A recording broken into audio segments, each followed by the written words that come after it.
Olá, gente, boa tarde. Boa tarde vocês que estão todos os dias conosco aqui no canal à esquerda do YouTube. Uma alegria estar de volta aqui. Hoje, terça-feira, ontem fizemos um bom bate-papo aqui com o Requião. Aliás, com o Requião não é bem um bate-papo, né? Mas ele fala e a gente escuta, mas isso é sempre muito bom, não é? Lindbergh, ainda da Argentina, participou ontem, e hoje, como vocês estão vendo, nós só estamos a dois, não é? Eu aqui com o nosso convidado, que já é um colunista aqui desse canal, o Breno Altman, a quem eu agradeço muito, viu, gente? Porque ele fala agora diretamente de Volgogrado. Vocês sabem onde é Volgogrado? Volgogrado é a antiga Stalingrado. Pois é, olha aí, ó, se falasse Stalingrado, para mim estaria óbvio que ele está na Rússia, não é? Na antiga União Soviética. Mas ele está lá a trabalho, deve ir a Moscou nesses próximos dias, São Petersburgo, enfim, bom trabalho para você, viu, Breno? E muito obrigada por entrar conosco aqui no dia de hoje. E desde já vou dizer que o Lindbergh não está aqui nem vai entrar, porque ele está em voo essa hora, retornando da Argentina, né, de onde ele acompanhou as eleições, onde, aliás, ele ficou extremamente, como é que eu digo, agitado e muito mais do que isso, otimista, viu, Breno, por tudo que ele viu lá na Argentina, né, por tudo que ele assistiu. Uma vitória que não foi do tamanho que nós imaginávamos, que as pesquisas apontavam, mas uma vitória, assim, extremamente significativa. Uma vitória, assim, com V maiúsculo. E hoje, Breno, a gente tem muita coisa para falar. Primeiro, vamos dar uma passada aqui no continente americano. Não é só sobre a eleição da Argentina, sobre essas mobilizações no Chile, que ainda continuam, não é? A questão da Bolívia, que, lamentavelmente, o Evo está denunciando assim com muita força essa tentativa de golpe que ele está sofrendo na Bolívia após ter vencido as eleições em primeiro turno, ou seja, é incabível isso, porque ele foi o primeiro a convidar a comunidade internacional para acompanhar uma auditoria das eleições. E foi o primeiro a dizer, se tiver qualquer problema, eu me submeto ao novo pleito. Mas não, a oposição diz o seguinte, pior, com o apoio do Brasil, dizendo o seguinte, mesmo que ele tenha alcançado o Evo Morales 10 pontos a mais, ou seja, e pela legislação da Bolívia, tendo 10 pontos, no mínimo 10 pontos a mais de diferença, ele já vence no primeiro turno. Ele diz, mesmo que ele tenha alcançado isso, tem que haver o segundo turno. Como assim, não é? Mas, enfim, então, Argentina, Bolívia, Chile, o Equador ainda, vamos ver como é que estão as coisas no Equador, o Uruguai, que está iniciando aí uma outra etapa do segundo turno das eleições, a esquerda, a Frente Ampla, venceu as eleições, mas vai comer uma pupunha, como a gente diz lá na minha terra, para vencer o segundo turno. Eu tenho muita esperança, mas vai ser, assim, bastante difícil.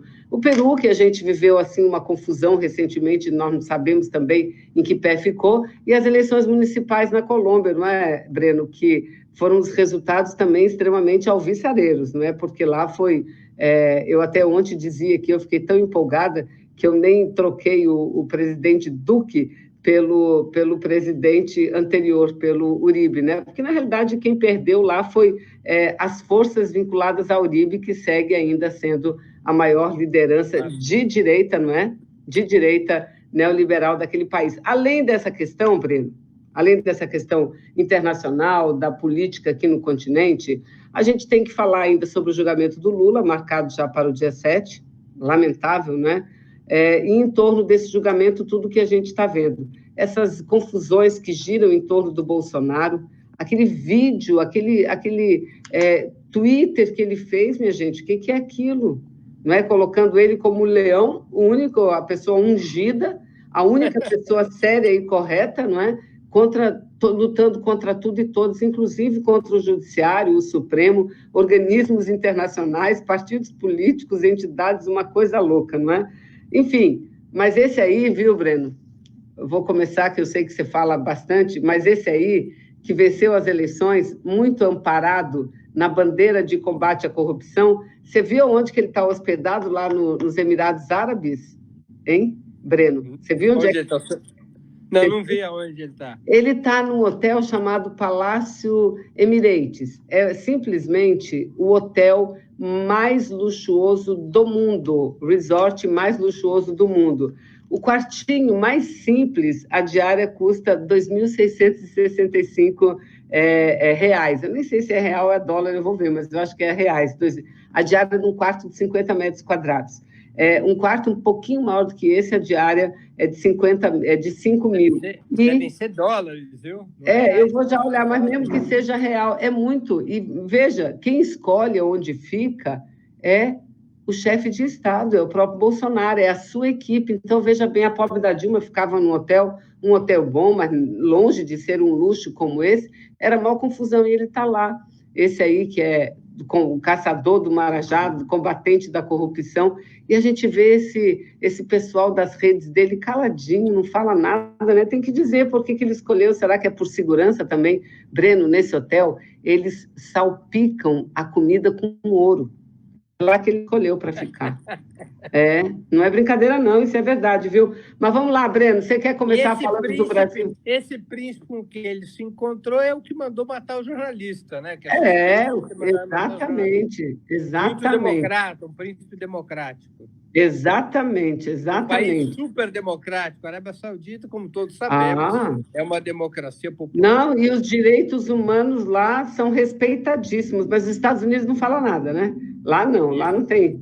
Com todas as jornalistas obrigadas a vestir a burca. Aquele negócio comprido, é uma coisa impressionante. Mas, Breno, vamos começar por onde? Quer começar falando do Brasil ou falar desses movimentos assim alvissareiros dos países vizinhos? Vamos começar da América Latina, porque está merecendo, né? Então vamos. Nós tivemos um super domingo, ou seja, um momento de decisão, um momento de definição da situação latino-americana.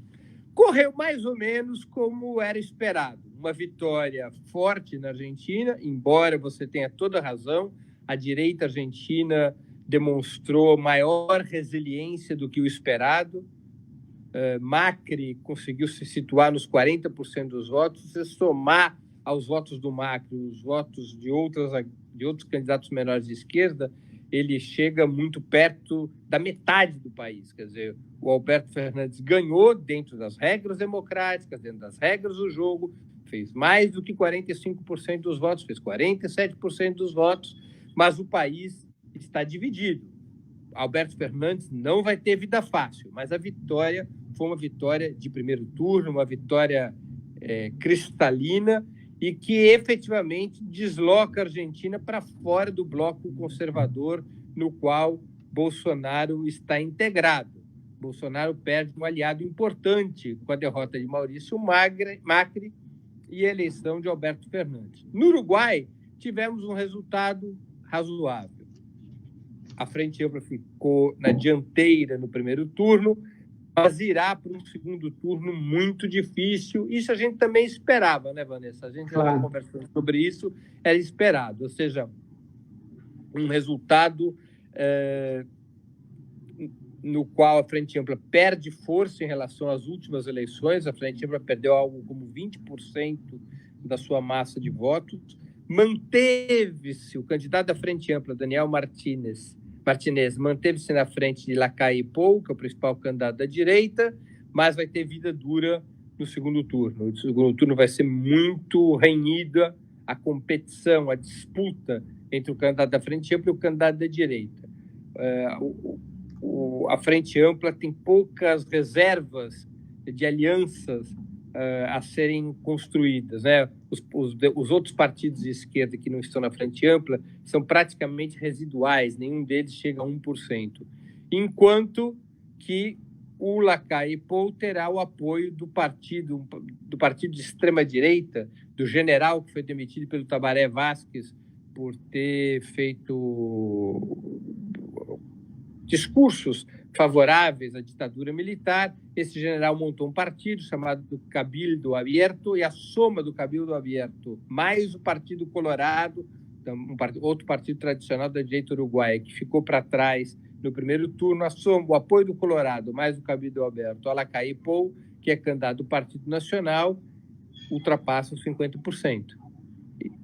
Né? Ultrapassa um pouquinho os 50%, mas revela um cenário de disputa dura. A Frente Ampla tem chance, a Frente Ampla tem capacidade de mobilização, Vamos ver no que vai dar. Mas, de toda maneira, mesmo que não tendo uma vitória em primeiro turno, o fato de, depois de 15 anos, a Frente Ampla conseguir manter-se na dianteira e continuar a ter maioria parlamentar, embora não maioria absoluta, é um bom resultado naquelas circunstâncias. Também tivemos, você mesma registrou, um resultado positivo na Colômbia. Na Colômbia, o que nós tivemos foram eleições municipais e para governador. Não é? Foi uma eleição para governador, para prefeito e para vereadores. Não foi uma eleição nem para o Parlamento Federal, nem uma eleição majoritária para presidente. Foi uma eleição municipal e regional. Lá na Colômbia, os estados chamam departamentos. Não é? Então, foi uma eleição departamental e municipal, ainda que não se possa registrar uma vitória da esquerda colombiana, pode-se afirmar categoricamente uma derrota do uribismo, da extrema-direita colombiana. Vamos aqui lembrar que o uribismo, que é a corrente liderada por Álvaro Uribe, que foi presidente da República anterior ao Santos, né? O Santos governou o país entre 2010 e 2018, Uribe foi presidente da República entre 2002 e 2010. Uribe conseguiu romper o sistema bipartidário colombiano entre liberais e conservadores, criou seu próprio partido, o Centro Democrático. Álvaro Uribe é um homem de extrema direita, muito associado aos americanos, é uma espécie de Bolsonaro colombiano, com um pouco mais de etiqueta e elegância, mas uma espécie de Bolsonaro colombiano. E ele conseguiu não apenas ser presidente por 2 mandatos, ele depois elegeu o Santos depois se afastou dele e articulou o acordo de paz com as Forças Armadas Revolucionárias da Colômbia, com as Farc, embora seja um homem conservador, e depois do Santos a se afastar do Uribe, o Uribe teve força para eleger o Iván Duque. O atual presidente da Colômbia é desse partido do uribismo, que sofreu uma derrota acachapante nos principais centros urbanos, em Bogotá, Medellín, Cali. Houve uma derrota muito forte do uribismo. Se nós somarmos esse cenário eleitoral com os cenários de rebelião, de verdadeira dinâmica insurrecional que a gente vive hoje no Chile e no Haiti, com o quadro de insatisfação que continua latente no Equador. Não falei do Haiti, exatamente, vi imagens, viu? Eu não falei do Haiti, vi imagens maravilhosas. Claro. E com a vitória do Evo Morales em primeiro turno, embora seja contestada pela oposição de direita, se nós somarmos esses elementos todos, nós podemos dizer, creio, que começou a contraofensiva das forças progressistas da América Latina. Aquela longa ofensiva conservadora que se articulou a partir de 2009 com a crise mundial do capitalismo e que teve na América Latina seu alvo principal, com o objetivo de derrubar ou derrotar os governos progressistas da região. Essa ofensiva conservadora esbarrou num obstáculo que eles não conseguiram transpor, que era derrubar o governo chavista na Venezuela. Ali se travou. Eu vou aqui fazer uma figura de linguagem aproveitando a cidade onde estou. Ali na Venezuela se travou e ainda se trava a Stalingrado da luta contra a ofensiva conservadora. É a batalha decisiva da América do Sul, é a batalha venezuelana, porque é o país onde mais longe se foi no processo de mudanças e é o país que foi escolhido pelos Estados Unidos, pela Casa Branca, como o inimigo central a ser derrubado ao lado de Cuba. Cuba é o inimigo central sempre, né, Vanessa? Dos Estados Unidos. Escolheram a aliança entre Venezuela e Cuba como o inimigo a ser abatido, e o governo Nicolás Maduro como o governo a ser derrubado. Já tem quase um ano que vive-se na Venezuela um processo de desestabilização, bloqueio e golpe de Estado. E a Revolução Bolivariana resiste. Agora ela não resiste mais sozinha, Vanessa. Há uma mudança de cenário na América Latina que, além de contar com a resistência venezuelana e cubana, contou também, lá no início, com a vitória de AMLO, de López Obrador, no México, derrotando os neoliberais, com todas as limitações do governo de López Obrador, com todas as dificuldades que ele tem. Dali em diante, um conjunto de fatores, a gente já citou os mais importantes, foram sinalizando que essa ofensiva conservadora havia esbarrado numa muralha. Como dizem os maratonistas, hit the wall, bateu a cabeça no muro e não conseguiu transpor esse muro. E começa a se articular uma contraofensiva das forças progressistas. Não é uma ofensiva das forças progressistas, é uma contraofensiva. O que quer dizer uma contraofensiva? As forças progressistas estabeleceram um limiar, um bloqueio para o avanço das forças conservadoras, resistem e começam a articular uma ofensiva. É necessário que esses resultados eleitorais e essas rebeliões em curso se consolidem para que a gente possa efetivamente falar numa nova ofensiva progressista na região. Mas, de toda maneira, esse domingo teve esses sinais muito positivos, muito alvissareiros, e foram, Vanessa, um presente para o ex-presidente Lula desses que ele nunca vai esquecer. O que é aquela fotografia que foi a capa da Folha de São Paulo ontem, Breno? O Fernandes, Alberto Fernandes, eleito presidente da Argentina, fazendo fotografia com seu staff, com a sua equipe toda, com o sinal Lula de Lula livre. Né? É isso aí. É o sinal do dia, uma vitória progressista em todo o continente. E a esperança. E anunciada como presente para o ex-presidente Lula. E esperança. Porque tem um elemento fundamental. Só é possível passar de uma situação de contraofensiva para uma situação de ofensiva se a peça chamada Brasil mudar de lugar. Sem o Brasil se integrar à contraofensiva, não se passa a ofensiva contra o campo conservador. Então, nós temos aqui no nosso Brasil uma tarefa fundamental. E essa tarefa, evidentemente, já disse Alberto Fernandes. Essa tarefa passa por Lula livre, passa pelo ex-presidente, passa pelo fator Lula. Sem dúvida, sem dúvida. Agora, Breno, ainda falando sobre isso, avaliando esse quadro, entra aqui no nosso chat Juninho Yashiro. Ele pergunta a você, Breno, o Bolsonaro está ficando isolado na América do Sul? Olha, Vanessa, a situação geopolítica do Bolsonaro, evidentemente, piorou, e não piorou pouco, não. Qual é o comando do bloco conservador na América Latina, sob a tutela do Trump, sob a tutela da Casa Branca? É formado pelo Ivan Duque, da Colômbia, pelo Sebastião Pinheira, do Chile, pelo Bolsonaro e pelo Maurício Macri, da Argentina. Bom, esse quarteto conservador perdeu um integrante. Maurício Macri foi derrotado. E derrotado no país que é a segunda economia da América do Sul, ali juntinho com a Colômbia, mas é a segunda economia da América do Sul, que é a Argentina, com todo o seu peso político e cultural, que é superior ao peso da Colômbia.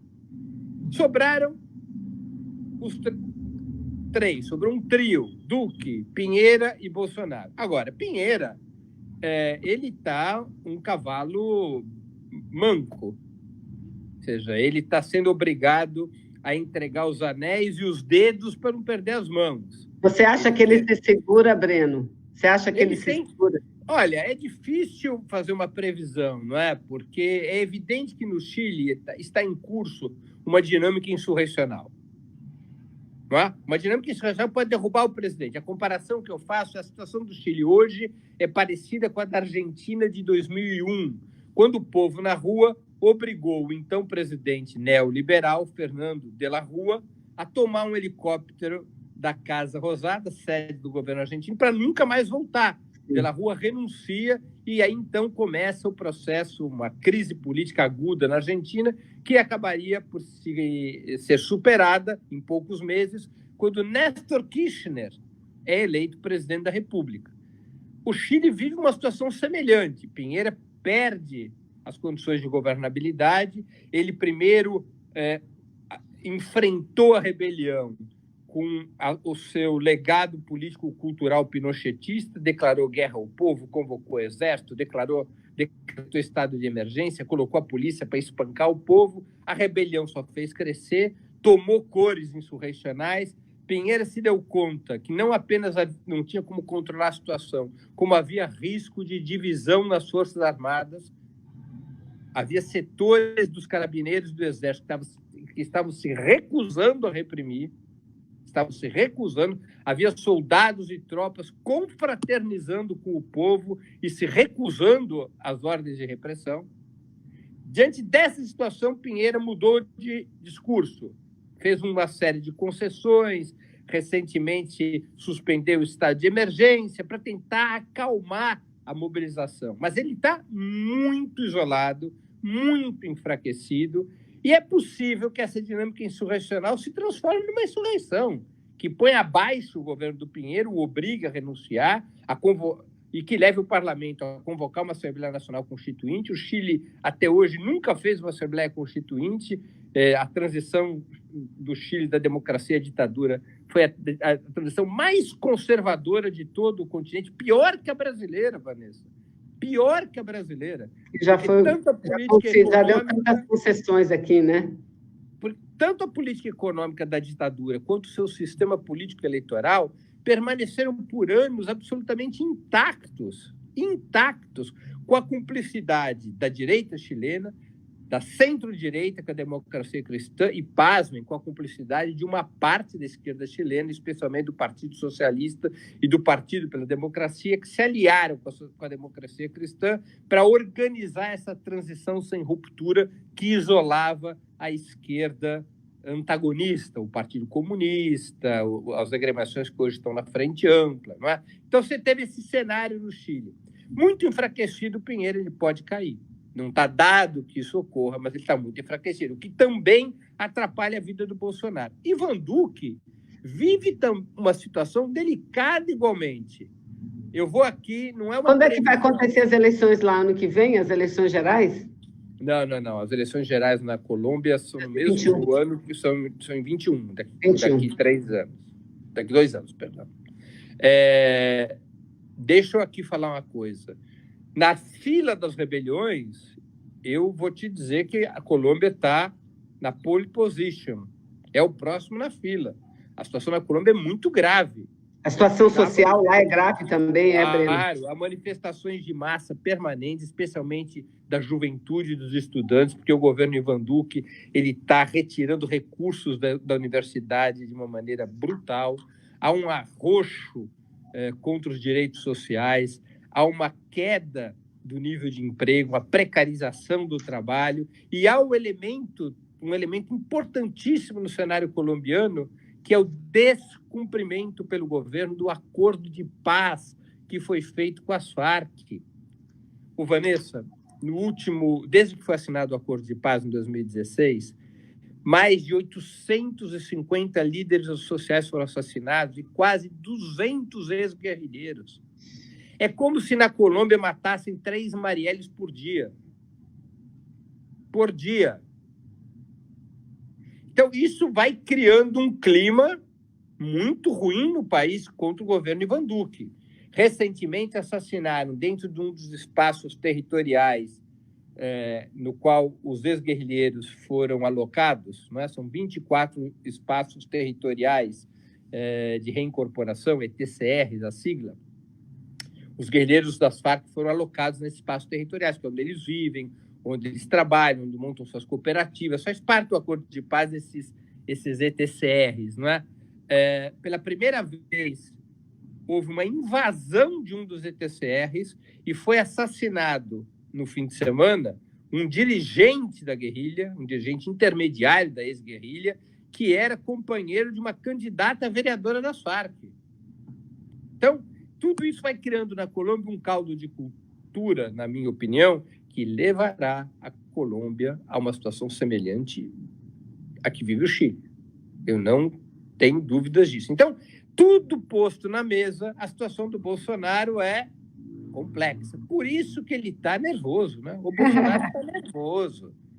O Bolsonaro se sente isolado e passa recibo. O Bolsonaro passa recibo das suas derrotas, da derrota dos seus aliados em outros países. Então, o Bolsonaro foi além do próprio Macri. O Macri perdeu e convidou Alberto Fernandes para um café da manhã que os dois tomaram ontem de manhã na Casa Rosada para negociar a transição num clima democrático, tranquilo. Bolsonaro disse que não vai cumprimentar o Alberto Fernandes por sua vitória, Bolsonaro chegou a cogitar em sair do Mercosul, depois a cogitar completamente fora das regras do Mercosul, passou a cogitar em retirar a Argentina do Mercosul, e depois soltou esse vídeo escatológico em que ele se situa como um leão enfrentando hienas. Não é?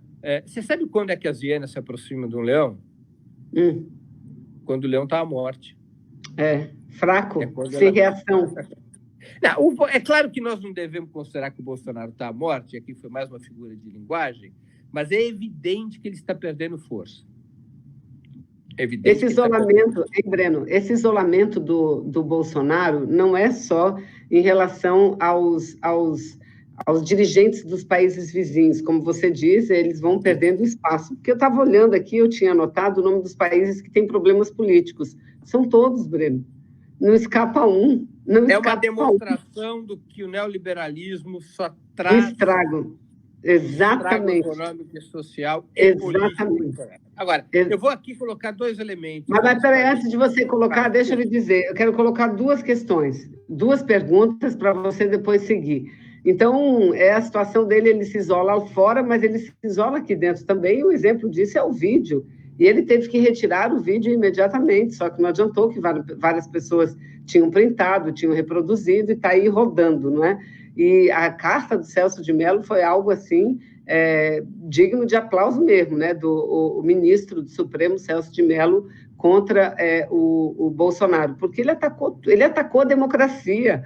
Porque quando ele ataca tudo, partidos políticos, o Poder Judiciário, a imprensa, organismos internacionais, ele está atacando a própria democracia, não é? Então, aqui, eu já vi muita gente falar sobre um desejo de ele implantar uma ditadura. Olha, mas ele vai ter que ter o exército, vai ter que ter as Forças Armadas com muita força do seu lado, porque mesmo uma ditadura, ele precisa de apoio popular, mesmo, né, para poder se sustentar. Mas aí, Breno, quero que você fale sobre o que está nos perguntando a Fátima Trindade aqui no chat. Ela lhe pergunta, e ontem nós abordamos um pouco esse tema aqui, se você acha que há condições ou há possibilidades da Argentina ingressar para entrar no BRICS. Olha, é uma possibilidade, não é? Tanto a Argentina como o México são possibilidades em relação a esta aliança, no caso de ser efetivada a sua ampliação. Uma coisa em diplomacia são as declarações, outra coisa são as realizações. A ampliação do BRICS não é uma questão pacífica entre os aliados que compõem esse grupo, porque envolve uma série de questões geopolíticas relevantes. Não pode alterar o equilíbrio entre os integrantes do BRICS. Então, convidar um, não convidar outro, pode fortalecer um dos integrantes originais, enfraquecer o outro. Então, tudo isso é sempre um movimento muito cuidadoso.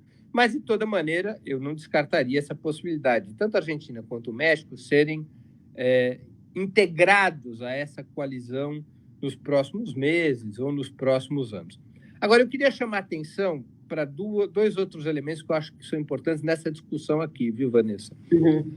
Um elemento seguinte: nós não podemos subestimar o Bolsonaro e as forças que ele representa. Nós não podemos analisar as forças que o Bolsonaro representa apenas pelas atitudes caricaturais, demenciais, histriônicas de Bolsonaro. Ele representa um setor importante das classes dominantes brasileiras, uma parte importante da burguesia brasileira e do aparato militar e judicial do país.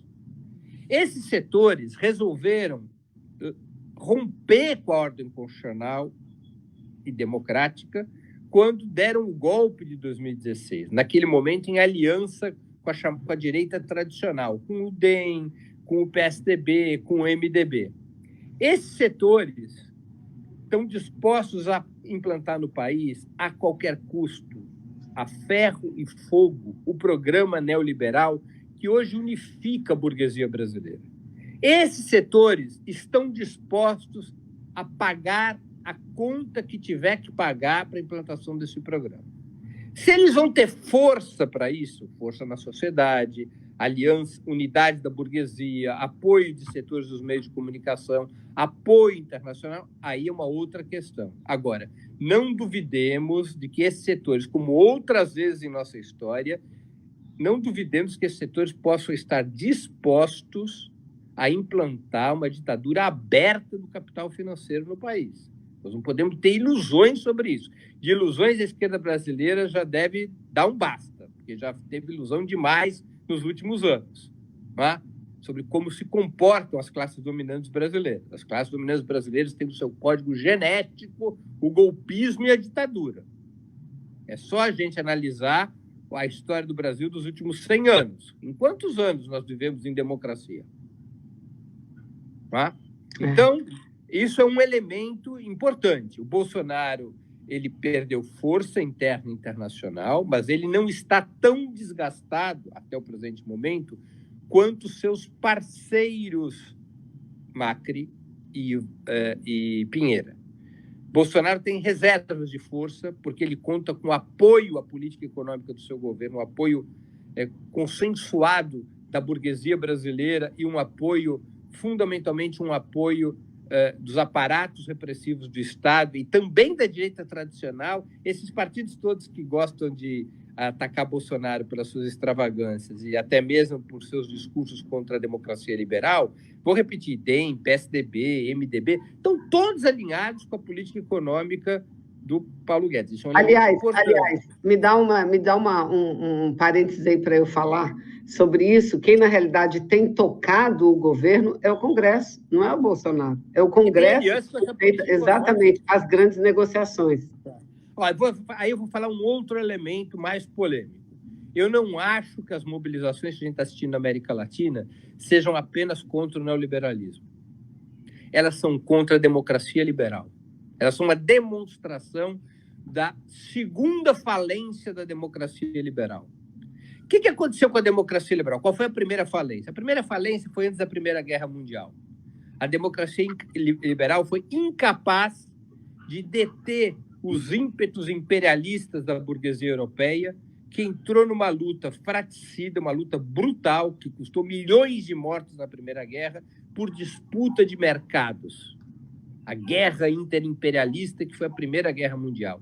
As democracias liberais foram incapazes de resolver aquela situação de forma pacífica. E elas explodiram, abrindo espaço para saídas revolucionárias, como a da Rússia em 1917, e abrindo espaço para a emergência do nazifascismo, depois de acabada a Primeira Guerra Mundial. O nazifascismo nasce como a resposta da burguesia contra a Revolução Russa e como a resposta da burguesia para reorganizar os estados nacionais e os capitalismos na Europa, os estados capitalistas da Europa. E o nazifascismo teria forte peso, especialmente na periferia do capitalismo europeu, Itália e Alemanha, mas não só, durante os anos 20 e os anos 30, levando o mundo à Segunda Guerra. A democracia liberal se reconstrói depois da Segunda Guerra na Europa porque as condições históricas, especialmente a existência da União Soviética e de um poderoso movimento operário, e o perigo da Revolução, levou a burguesia a construir o estado de bem-estar social. A construção do estado de bem-estar social permitiu uma nova vida à democracia liberal, porque criava as condições materiais e também as condições psicológicas, culturais, para a burguesia, os partidos burgueses, disputarem eleições e ganharem, e governarem com uma margem de conflito menor, com uma menor tensão. Houve uma redução da tensão entre democracia e capitalismo por conta da construção do estado de bem-estar social. Esse estado de bem-estar social, depois do fim da União Soviética, em 1991, esse estado de bem-estar social lentamente começou a ser desconstruído. E após a crise mundial do capitalismo, 2008, 2009, há um processo acelerado de desconstrução do estado de bem-estar social no centro do sistema, aqui na Europa e nos Estados Unidos, e uma desconstrução ainda mais brutal e acelerada na periferia do sistema, que é onde nós estamos, que é a América Latina. Então, o que nós temos hoje? O que é a democracia liberal na América Latina hoje? Uma farsa, uma plutocracia, um regime no qual os partidos vivem de dinheiro, vivem de eleições que precisam de milhões e milhões de dólares, o povo não participa, são partidos controlados pela plutocracia, pelos meios de comunicação, e essa rebelião popular não é só uma rebelião contra as condições materiais do neoliberalismo, é um grito profundo de protesto contra uma democracia que não inclui, uma democracia oligárquica, uma democracia falsa, uma democracia fraudulenta. Então, quem se levanta contra o neoliberalismo, e a gente precisa levar isso em conta, Vanessa, nas nossas discussões brasileiras, tem que ter o projeto também de uma nova democracia, de um novo regime político democrático, que não é a democracia liberal. É outro tipo de democracia que permita a participação do povo, usando, inclusive, dos instrumentos tecnológicos que hoje estão à disposição. Instrumentos que facilitam, por exemplo, a convocação de plebiscitos para decidir os grandes temas nacionais. Por que tem que se delegar todas as decisões ao Congresso ou ao Poder Executivo? Por que o povo não pode ser chamado para decidir com constância, já que agora os instrumentos tecnológicos facilitam essas decisões? Mas vários países já atuam assim. Mas essa outra democracia que você fala, e que eu luto por ela, já nós lutamos, né, Breno, há muito tempo, ela pressupõe também a aplicação de um projeto político e econômico mais independente, não é? Também não liberal. Aquele que, é um pacote. Exatamente, que garanta a distribuição de renda, que garanta a qualidade de vida para o povo. Por isso aqui que a gente sofreu o golpe que sofreu, porque o caminho que o Brasil estava sendo levado era um caminho de afastamento da economia liberal, apesar de tantas restrições e tantas críticas nossas, não é, Breno? Porque talvez se tivéssemos tomado consciência que vivemos uma disputa plena por poder, não é? Por poder, talvez a gente tivesse... Espero que o presidente Lula, tenho certeza absoluta que hoje ele está mais consciente disso, né? Da necessidade, e não precisa haver rupturas para que isso aconteça, basta você expor, né, uma política que não apenas atue na economia, mas que atue na linha do pensamento, da formação ideológica. Isso é plenamente possível. Aliás, o que Bolsonaro está tentando, não é? Agora, eu acho que nós temos que apresentar, como parte da construção programática no rumo de um novo governo de esquerda, como a única saída democrática possível para o nosso país, nós temos que propor uma forte reforma do Estado. Exatamente, sem dúvida nenhuma. Exatamente. Que mude não apenas o sistema eleitoral, mas todo o sistema político e judicial. Nós somos uma forte reforma do Estado. Isso é um elemento decisivo do ponto de vista programático.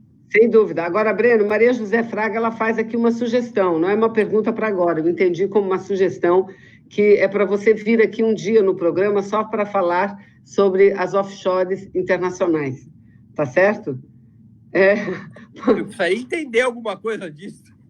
Você não domina? Nossa, ele deve ser craque sobre isso, né? Aliás, acho que saiu não sei se é um seriado, é um filme que trata bastante sobre essa questão, recentemente. O Wellington Fiorucci. Ele diz... A Lavanderia. A Lavanderia, né? A Lavanderia, que você já assistiu? É um filme, eu assisti, é um filme que foi produzido pela Netflix, com aquela fantástica atriz que é a Meryl Streep e outros grandes atores. É muito bom, viu? É bom. É baseado no Panama Papers, é baseado num caso real, em como foi construída a rede de lavagem de dinheiro ao redor dos chamados Panama Papers. É muito legal, muito bem feito. Engraçado, viu? Muito desses acordos. Agora vou aqui fazer pensar alto aqui com você, Breno. Muito engraçado que muitas das mudanças na legislação brasileira em relação a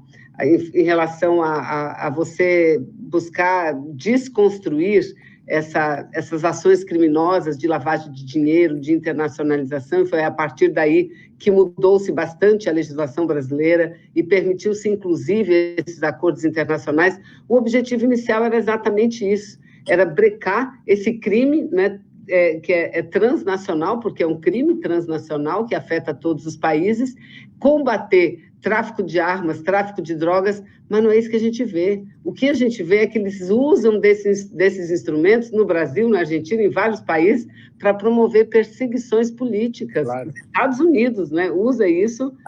Além do que, eu vou dizer uma coisa, Vanessa, espero que as pessoas não me entendam mal. Países pobres ou países da periferia do sistema não têm bons resultados quando aplicam leis severas demais contra a lavagem de dinheiro. Não só do ponto de vista político, como você destacou, porque cria as condições para perseguição política, quanto também do ponto de vista econômico, porque os países pobres, eles precisam de investimentos, eles precisam de recursos. Como é que a Espanha saiu do buraco nos anos 70 e 80? A Espanha saiu do buraco nos anos 70 e 80 com uma lei do governo do PSOE, do Felipe González, que durante 4 anos fechou os olhos para a origem de dinheiro que entrasse na Espanha. Qualquer recurso que entrasse na Espanha era bem-vindo, porque a Espanha estava numa pobreza lascada depois do franquismo. Então, durante 4 anos, pôde-se investir na Espanha sem nem contar qual era a origem do dinheiro. Os maiores paraísos fiscais, Breno, são ingleses. Claro. São ingleses. Sabe que os Estados Unidos têm um paraíso fiscal dentro dos Estados Unidos, que é o estado de Delaware. É um paraíso fiscal dentro dos Estados Unidos. Ele tem regras próprias para facilitar a lavagem do dinheiro das grandes corporações. Então, os países em desenvolvimento, os países da periferia do sistema, eles devem construir lei, na minha opinião, evidentemente, deveriam construir leis sobre lavagem de dinheiro, levando em conta os seus interesses. E os seus interesses não são os mesmos das potências imperialistas. São outros interesses. Agora, Breno, aqui voltando ainda nesse assunto relacionado à opressão, ao domínio que os Estados Unidos, o imperialismo norte-americano exerce sobre nós, agora com Bolsonaro. Ontem a gente dizia que a Colômbia perdeu o trono de ser o país mais subserviente aos Estados Unidos. Perdeu o trono para quem? Para o Bolsonaro. Perdeu o trono, né? Porque, nossa... Aí, veja, aqui está o Wellington Fiorucci cumprimentando a gente pelo programa. Obrigada, dando uma ajuda também aqui para o canal. Ele pergunta a você, que tendo em vista a atual guinada da América Latina, a rebelião à esquerda, qual será o papel dos Estados Unidos nesse contexto? Como que você acha que os Estados Unidos vai agir diante dessas rebeliões, dessa contra-reação, como você mesmo coloca? Olha, eles estão desarvorados nesse momento, porque eles faziam um cálculo, Vanessa, de que o único problema que eles tinham era a Venezuela. Eles operaram em relação à Venezuela com a velha teoria do dominó, que se derrubasse a Venezuela, o que restava de peças de esquerda cairia em seguida. Eles simplesmente simplificaram sua estratégia na América Latina para concentrá-la sobre a Venezuela. Ei, falar em Venezuela, não, deixa eu te atrapalhar, depois você continua o teu raciocínio, porque eu já ouvi muito falar, mas nunca fui atrás. É verdade que houve uma negociação, um acordo tácito entre Maduro e o governo americano? Você ouviu falar sobre isso? Não, né? Não. Há uma situação concreta em que o Trump é um homem de negócios, como ele mesmo diz. Ele é um businessman. Então, ele sabe fazer conta. Ele está perdendo muito tempo e dinheiro com a Venezuela. Então, ele recua do assunto venezuelano porque ele se aproxima do seu processo eleitoral. Os Estados Unidos terão eleições presidenciais no próximo ano. Nos Estados Unidos, que é um país onde o pragmatismo está elevado à quinta essência do caráter nacional, um presidente da República não pode chegar no processo eleitoral com um acervo de derrotas. Isso é o suficiente para ele ser considerado, inclusive por seus apoiadores, um mau governante. Então, o Trump tomou uma certa distância do assunto venezuelano porque se deu conta que ali a coisa era mais difícil do que ele imaginava. E ele agora está desarvorado, porque ao invés de um incêndio para apagar, na lógica deles, são 3, 4, 5 incêndios. Eles não têm... O que eles vão fazer? Eles vão espremer o Alberto Fernandes como espremeram o Maduro? Eles vão para cima do Evo Morales, do mesmo jeito que foram para cima do chavismo, ou vão para cima de Cuba? Eles vão fazer o quê no caso de uma insurreição popular no Haiti? E se Caio Pinheira, eles vão ameaçar o Chile de invasão? O que eles vão fazer? Então, eles estão desarvorados. O que está acontecendo na América Latina nas últimas semanas não estava na planilha dos assessores de Trump. Então, é um momento em que os Estados Unidos estão reconformando sua política. É evidente que os Estados Unidos não irão brincar em serviço. Não podemos ter ilusão em relação a isso. Eles vão reagrupar forças, recalcular a estratégia e vão tentar desestabilizar as alternativas se constroem. Os papagaios de pirata dos Estados Unidos, os bonecos de ventríloco, tipo o Luiz Almagro, que é o secretário-geral da Organização dos Estados Americanos, e que foi, pasme, ministro de Relações Exteriores do Pepe Mujica, e depois se bandeou para o outro lado, não é? Faz parte desses personagens, a lá Lenin Moreno, Luiz Barroso, e tantos que a gente conhece, né? Que caminham uma parte da vida pela esquerda só para ganhar créditos e depois... Que coisa, né? Passarem à direita. Então, Luiz Almagro, que é um canalha, ele responsabiliza Cuba e Venezuela, olha só, responsabiliza Cuba e Venezuela pelo que está acontecendo nos outros países da América Latina, pelo levante no Equador, no Chile, assim, no Haiti. Então, isso faz parte um pouco de como os Estados Unidos estão tentando reagir, apresentar as rebeliões na América Latina, os maus resultados eleitorais do neoliberalismo também, como produto de uma conspiração castro-chavista, que é o termo que o Almagro usa. Quer dizer, seria tudo uma conspiração entre Venezuela e Cuba, uma potência impressionante, né? Imagina, Cuba, então, Maduro e Díaz-Canel, o atual presidente cubano, se sentem e um trabalho dos médicos guerrilheiros.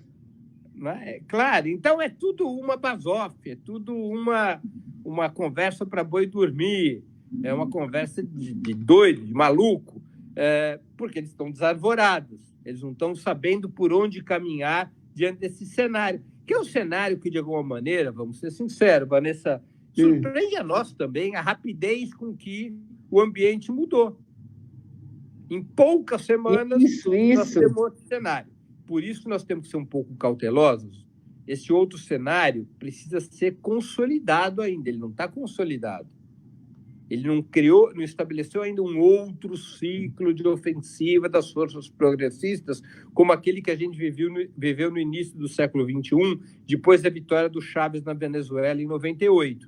Nós tivemos, entre 98 e 2008, uma década de avanço estável das forças progressivas no rumo da construção de um espaço contra-hegemônico na América Latina, de um bloco anti-imperialista. Essa ofensiva foi estável.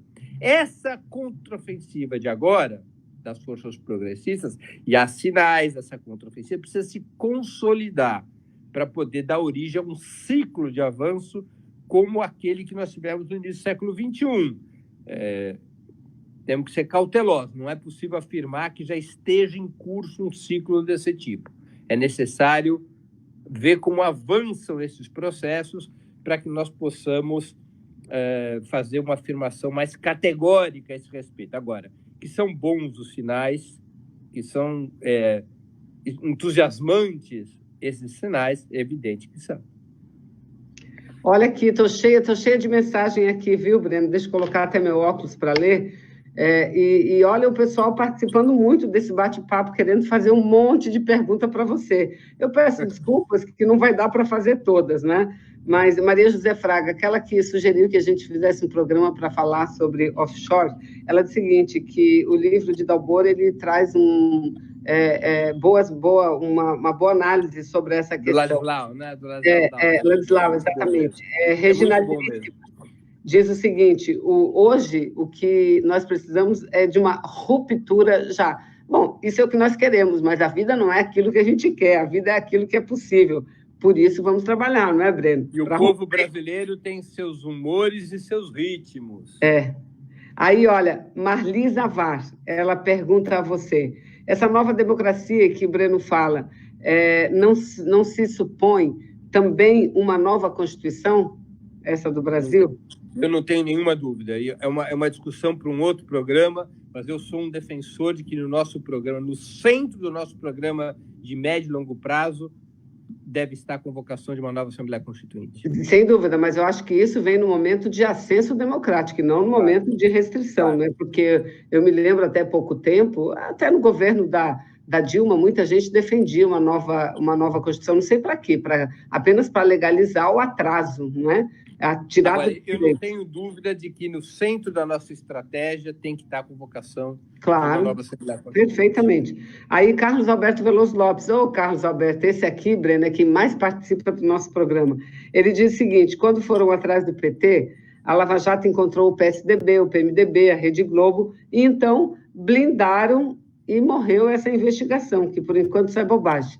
A Neiva Moreira, ela entra aqui para também só nos ajudar, não faz nenhuma pergunta nem nada. Neiva, um beijo para você. Eu conheci a Neiva, Breno, esse último domingo, quando eu estava lá na vigília do Lula, participei lá pelo Lula Livre, aí ela, Vanessa, correu assim, aí eu falei, oi, como vai?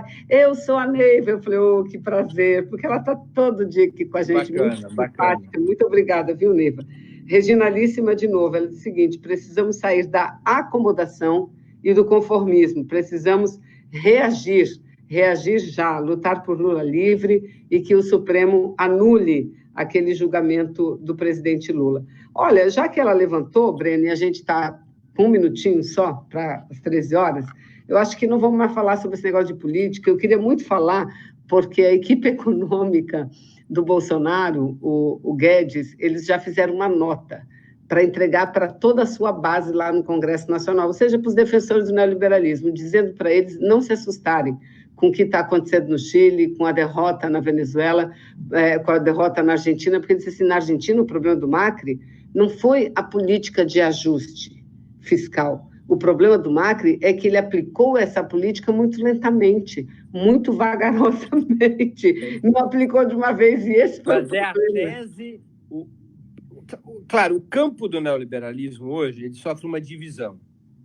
Seu setor mais próximo dos negócios, como é o caso do Paulo Guedes, tem essa análise que faltou velocidade e aprofundamento da política neoliberal, tanto no caso da Argentina, quanto, pasmem, no caso do Chile também. Há um outro setor que começa a achar que o neoliberalismo foi longe demais e que precisa modulá-lo, para usar uma palavra da moda, com certas medidas compensatórias sociais e até mesmo medidas compensatórias econômicas, e até mesmo com medidas compensatórias do ponto de vista da economia, para poder fortalecer a demanda. Então, mesmo no Brasil, você tem vozes dissidentes do neoliberalismo, que são vozes mais acadêmicas, com esse ponto de vista. O caso mais conhecido hoje é do André Lara Rezende, que tem feito críticas à modelagem tradicional do pensamento neoliberal. Mas é um setor, como eu disse, mais acadêmico, de pouca expressão na burguesia brasileira e de pouca expressão na política. O Paulo Guedes é um operador dos negócios da burguesia brasileira. Ele não é um acadêmico. Ele cuida do que importa, que é o dinheiro no caixa. Não é? E ele é ele defende esses interesses. Então, esses interesses hoje, porque as pessoas falam, puxa, mas como é que é isso? Como é que o capitalismo brasileiro vai sobreviver sem mercado interno? Como é que vai sobreviver sem demanda? É que mudou. A financiarização muda tudo. O capitalismo, a acumulação de capital no período atual, não depende de crescimento da economia, não depende de expansão do mercado, depende de manter o mecanismo de acumulação financeira do chamado capital fictício, que falava o Marx, que é esse capital financeiro acumulado nos fundos, na tesouraria das empresas, que hoje, em relação ao capital produtivo, não apenas cresceu várias vezes, o capital fictício hoje é muito maior que o capital produtivo no mundo inteiro, como esse capital fictício hoje está presente nas empresas produtivas. Ou seja, se você pegar as grandes empresas brasileiras, o seu lucro financeiro é maior que o seu lucro operacional. Então, esse interesse do capital financeiro, ele tem a ver com isso, né? Juros reais relativamente elevados, garantia de que os governos conseguirão pagar os juros da dívida, possibilidade de ganhos financeiros através de derivativos, possibilidade de ganhos financeiros através da Bolsa de Valores, possibilidades múltiplas de fazer negócios, de comprar negócios do Estado através da privatização, possibilidades múltiplas de ganhar recursos, de ganhar lucros a partir da precarização do trabalho, da queda de direitos, da queda de salários. Então, é em nome disso que o Paulo Guedes governa. Não tem a ver com projeto nacional, não tem a ver nem com... Em algum momento, a burguesia, para poder ser hegemônica, teve que ter um projeto nacional, um projeto de prosperidade, mesmo que fosse falso, né? Já não precisa mais disso, não é esta a lógica. O capitalismo se move na sua etapa financeira considerando o povo, a parte importante da classe trabalhadora, como uma espécie de lixo social que tem que ser jogado em algum canto ou controlado socialmente através da repressão. Então, é isso que é o Paulo Guedes, né? Eu sugiro até as pessoas, para terminar aqui com um comentário cultural, é um filme de uns 3, 4 anos atrás, se eu não me engano, ele chama Elysium. É um filme muito bacana, que era um filme sobre o mundo de hoje. O planeta Terra era habitado apenas pela classe trabalhadora, que já não tinha mais emprego, vivendo na poluição, na destruição do meio ambiente, na pobreza, enquanto que a burguesia mundial vivia numa espécie de Alphaville interplanetária, vivia num outro planeta, com toda a tecnologia, com todo o conforto, e o que se tratava era de controlar esse lixo social que havia ficado no planeta Terra. Isso é um pouco, é claro, isso é uma ficção científica, uma projeção futura da situação atual, bastante futura, mas é um elemento, é como operam hoje como opera hoje a burguesia rentista. Ela não tem projeto de país, ela não tem projeto de desenvolvimento, ela não tem compromisso com formação do mercado interno, ela não tem interesse nisso. É outra lógica, e daninha essa lógica. Agora, Breno, você já acabou o nosso tempo, já estouramos muito, só vamos terminar o seguinte, falando qual é a tua expectativa sobre esse julgamento que segue dia 7 do presidente Lula e o que vai acontecer depois disso, caso o Supremo defina aquilo que todo mundo já diz, ou seja, prisão, cumprimento de pena somente depois do trânsito em julgado. Depois disso, se você acha que isso vai acontecer mesmo, qual é a tua opinião? E depois disso... A minha posição até a semana passada, eu até disse no último programa do canal que eu participei, Vanessa, era uma posição de esperança cautelosa. A minha posição passou a ser uma posição cautelosa. Ai, saiu a esperança? Cautelosa. Vou te dizer por quê.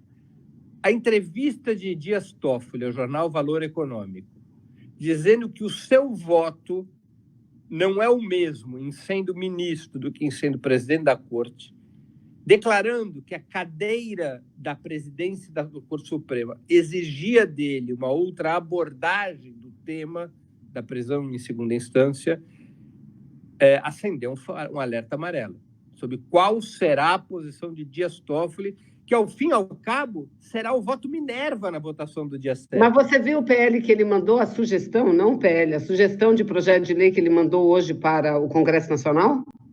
Sobre? Impedindo a possibilidade de que haja prescrição a partir que haja prescrição de qualquer processo, principalmente aqueles que têm muitos recursos, né? Ou seja, eu achei isso uma boa sinalização, viu, Breno? É uma sinalização que pode ter dupla leitura. Eu nem sabia dessa informação. Já vi isso também. Ela é passível de dupla leitura, porque, no fundo, ela é uma concessão brutal ao punitivismo, porque tem uma lógica dos processos terem prescrição. No mundo inteiro, determinados processos, ou todos os processos, têm tempo de prescrição. Por que tem tempo de prescrição? Porque é necessário sempre, nas sociedades democráticas, estabelecer garantias para equilibrar o jogo entre o Estado e os cidadãos. O Estado, na sua função persecutória ao suposto delito, tem uma quantidade de aparatos e uma força financeira, material e institucional brutal contra os cidadãos, inclusive contra os cidadãos mais ricos. Se você não estabelecer um prazo para o Estado exercer essa função, como um fator de limitação desse desequilíbrio natural, é muito complicado. Então, eu vejo isso, em si, é uma proposta muito ruim. Sim. É uma proposta muito ruim, porque com isso ele quer votar contra a execução provisória de segunda instância, vamos dizer assim, ele está piscando para a direita hoje, para poder piscar para a esquerda dia 7 de novembro? Pode ser uma interpretação. Ou também a interpretação pode ser outra, que ele fez uma escolha por um caminho punitivista.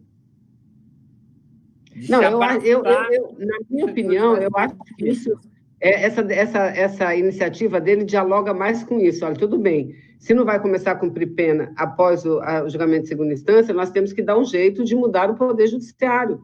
Nós temos que dar um jeito de garantir o julgamento nas instâncias e que esse julgamento não seja muito demorado. Eu vou dizer que, como o voto do Toffoli é o voto de Minerva na sessão do dia 7, é ele que decidirá, porque provavelmente a Carmen Lúcia votará a favor do cumprimento da pena provisoriamente em segunda instância. Você sabe que eu ainda tenho uma esperança nela, Breno? Não, é muito difícil. Eu te juro que eu ainda tenho. Não, eu não tenho. Acho muito improvável, muito improvável. Não é impossível, Vanessa, mas é muito improvável. Não é, mas eu ainda tenho. Muito improvável, e as informações que circulam colocam ela claramente no voto punitivista. Então, eles teriam com isso 5 votos. Haveria 5 votos do lado de cá. Rosa, Gilmar, Lewandowski, Marco Aurélio e Celso de Mello. Então, estaria 5-5. O último a votar é o presidente da corte, será o Toffoli. O Toffoli, nessa entrevista ao Valor e em outros comentários que tem feito, parece estar triscando. Não tem uma posição clara. Ao contrário, está acenando, preparando o caminho para mudar sua posição tradicional a esse respeito. O Toffoli tem um diálogo muito forte com os setores militares, o Toffoli tem se posicionado, na lógica que ele tem dito, como um pacificador. O que é um pacificador? Alguém que contém a esquerda, né? E que garanta condições de governabilidade para a direita. Isso que é ser pacificador no país hoje, na lógica das classes dominantes, das classes dirigentes do país. Então, eu aqui estou intranquilo sobre o voto do Toffoli. Tá, mas digamos que a gente consiga com que a normalidade, pelo menos nesse aspecto, volte, a Constituição seja respeitada, o que abre um caminho para a liberdade do presidente Lula. E aí, Breno? Só um complemento, o Toffoli pode tentar uma manobra no dia 7.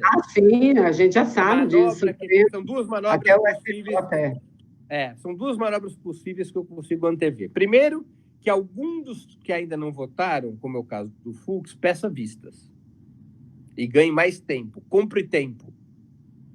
Então, essa é uma manobra possível. A outra manobra possível é o Toffoli oferecer para a possível minoria que é favorável ao cumprimento de pena a partir da segunda instância, que são esses, né? Barroso, Carmen, Fachin, oferecer um acordo. Pessoal, em vez de defender o cumprimento em segunda instância, se juntem a mim e vamos defender o cumprimento em terceira instância, porque aí a gente faz uma concessão ao garantismo, mas continua deixando o Lula preso, porque o Lula já foi julgado em terceira instância. Então, o Toffoli pode fazer essa manobra no dia 7. Há notícias de que nos bastidores ele está tentando voltar a costurar essa hipótese. Por isso mesmo, segundo essas informações, é que ele teria dilatado tanto o momento de conclusão do julgamento. Ao invés de ser julgado essa semana, foi jogado para o dia 7, exatamente para dar tempo de construir uma solução intermediária, uma solução que faz um pequeno aceno ao garantismo, subindo do segundo para o terceiro grau, continua a desrespeitar a Constituição, que fala em trânsito em julgado, e mantém o Lula preso. Mas com Lula solto, que eu ainda trabalho com essa hipótese, a gente vai dar uma renovada, a gente vai dar uma oxigenada nessas mobilizações, nesse movimento que é tão necessário, e mais do que isso, eu até acho que no diálogo entre as forças políticas mais consequentes, progressistas, as forças de esquerda, não é, Breno? Puxa, Vanessa, eu não tenho dúvida. Vou usar aqui uma imagem futebolística que não é nova. Você sabe que eu sou um torcedor do Santos Futebol Clube. Coitado, sofredor, por enquanto, pelo menos agora. Não, ao contrário, eu sou da geração gloriosa, que viu o Santos ganhar títulos mundiais, Libertadores, porque tinha o Pelé no time. Quando o Pelé não pôde mais jogar no time, o Santos levou 20 anos para poder ter um time decente, mais de 20 anos para ter um time decente e voltar a ser campeão brasileiro. O Santos só voltou a ser campeão brasileiro em 2002. Olha só, o Santos ficou sem o Pelé a partir de 74. Nós estamos falando aí de 20. O Santos só veio a ter um time forte com o Robinho, Diego, um time realmente forte, voltando a ser um time internacional, quase 30 anos depois. Então, se naquela época alguém me dissesse, lá nos anos 80, 90, puxa, o Pelé está pronto para voltar para o time com as mesmas condições físicas e técnicas do passado, mudava o Santos, né? Então é aqui, nós temos o Lula é o nosso Pelé na política. É a imagem do Gilberto Carvalho, não é minha. Se o Lula volta para o campo com toda a liberdade de movimento, é evidente que isso tem uma consequência sobre a vida política do país. Para nós e para os inimigos. Por isso que os inimigos não querem deixá-lo voltar a campo. É isso aí. Mas, Breno, olha aqui, eu quero te agradecer pela participação. O programa hoje estavam só os dois, mas para você foi ótimo, porque você pôde falar bem mais do que geralmente fala, né? Aliás, onde o Lindbergh não estava aqui, você não foi muito interrompido, né? Mas, olha, obrigada, viu, Breno? Eu sei do esforço... Imagina, sempre as ordens de vocês. Eu sei do esforço que você fez para entrar aqui com a gente, estou procurando as mensagens aqui. A Reginalíssima já mandou mais umas 3 que eu perdi, mas eu vou tentar recuperar algumas, dizendo que agora é hora de reunir forças em defesa do Brasil e do povo brasileiro. Precisamos construir um novo amanhã. Ela vai show Bozo, show Moro, show Guedes. Aliás, nem falamos do Moro, né? Tem uma fala importante daquele líder, ou ex-líder, sei lá, do PSL na Câmara, que ele diz o seguinte, que o Moro está aprisionado, ele só é aprisionado nas mãos do Bolsonaro. Aí, é um cachorrinho do Bolsonaro. Aí, de novo, Regionalíssima, precisamos da democracia, quero meu Brasil de volta, quero Lula livre.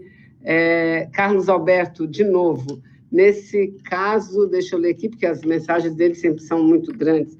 Ele diz o seguinte, nesse caso estou com o Breno, e ele vai alegar que só muda o voto quando houver atendido o pedido de votação no Congresso sobre a prescrição. Ou seja, o Carlos Alberto também não é um dos mais esperançosos, não, dos mais otimistas. Aí já vem a Regionalíssima e diz o seguinte, esperança sempre, esperança e te elogia, que gosta muito das tuas análises, que está aqui, que entrou, que contribuiu, porque está gostando muito de te ouvir, viu, Breno? Gente, obrigada, Breno, obrigada a vocês todos, obrigada, John, desculpa aí pelo tempo que passou. Obrigada aí, valeu. Tchau, Breno, bom trabalho. Aí na Rússia. Tchau. Tchau.